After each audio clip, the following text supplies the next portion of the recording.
Hello everyone, thank you for what you can do physiology more. This is Extreme Heat Adaptation, Phase 2, Day 6, Part 2. So, what I want to discuss right now, I just finished up with a little bit of training. Not a whole lot, but I made sure I sweat really good, did some supplemental training, things like that. That's not what I'm talking about today though. Here's what I want to talk about.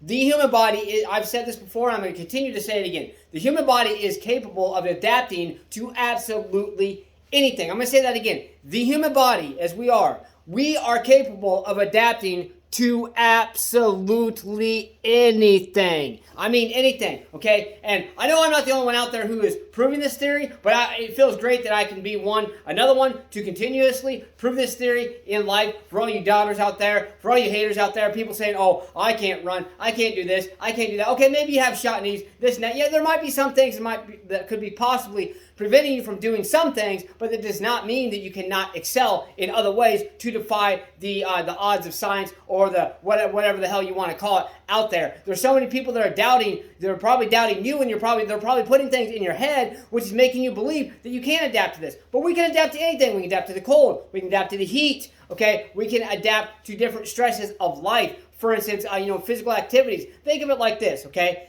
if we as humans are able to go from being hunters and gatherers and doing all that crazy stuff to where we are now, why can we not still do this? This is embedded within our system. Why can we not still do certain things? So for instance, people who are living all luxury and then they have to survive, and then guess what? They're screwed.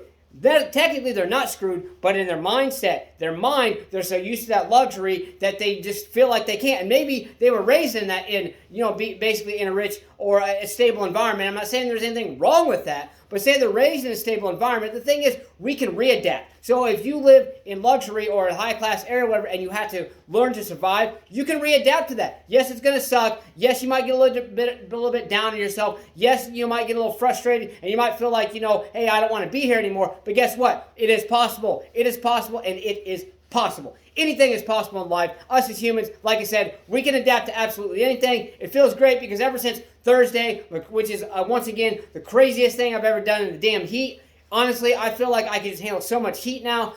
Although I am actually very, very grateful, and I'm glad the extreme heat adaptation is almost over, because I love running out in the sun blaring on me, just wearing shorts and shoes while running outside, training outside, being outside. I love that shit, okay? But I wanted to show everyone, number one, that we as humans are adaptable. Number two, that you can do this. And number three, that I can do this. Not saying I doubt myself, but if I can do it, anyone can do it, because I honestly, like I said, I'm a little guy. I need a lot of calories. I need a lot of water. I sweat a hell of a lot, more than the average person. And I tell you what, it's been hell to pay, try to keep up with my electrolytes, try to keep up with my fluids, and things like that. Speaking of that, I need to get some water in my system because I can feel it. But the thing about it is, we can adapt. You can adapt. And I want you to remember a couple of key things.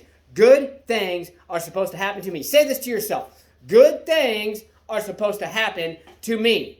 And it's possible. And it's possible for me. If it's possible for me, it's possible for you. It's possible for anybody and everybody out there. Just some of us, it takes longer to do things. Like me with the cold. It takes me longer than probably most people to adapt to the cold. Probably part of it is because it scares the shit out of me. My biggest fear is the cold. So that might be part of it. Maybe it's just all in my head. But the thing about it is, it might take you longer than me to adapt to things. It might not take you as long. You might adapt to things quicker than me. But the thing is, once we learn the patience and once we embrace each moment and embrace the discomfort and realize, guess what? Pain is only temporary. Pain and suffering is only temporary. The pain of this week of me doing this extreme heat adaptation is only temporary. I only have one more motherfucking day tomorrow. And guess what? I'm so excited about it. I'm excited to finish out the week, but I'm also excited to be done with it. Not saying I'm not going to continue to do heat adaptation, but the thing is, I have gotten more than enough heat adaptation this year. I can go out now in the heat, not have to worry about it, hours upon end, do whatever I want. Things like that, okay? And I want you to feel the same. I want this to be your inspiration to realize that you can do the same thing. Maybe not, maybe you don't have the desire to do extreme shit like I'm doing this week, but the thing is, maybe it will inspire you to do more things that you have wanted to do, that you thought you couldn't do, and maybe I might be your inspiration to do that. But remember,